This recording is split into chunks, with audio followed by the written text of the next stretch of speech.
ఒకసారి నేను వెనుతిరిగి చూసా, నే నడిచిన మార్గములోన అడుగుల గురుతులను.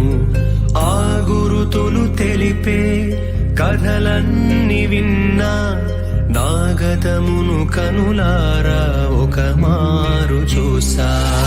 ఎన్నో దీవెనలు, ఆశ్చర్య కార్యములు, ఎన్నో అనుభూతులు, ఆనంద స్మృతులు, నన్ను కన్న తల్లిదండ్రుల ప్రేమ అనురాగం, నాతో కొట్టును నాలో నింపిన వాత్సల్యం.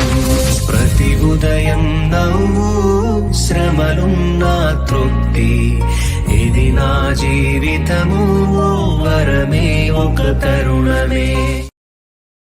Download ShareChat.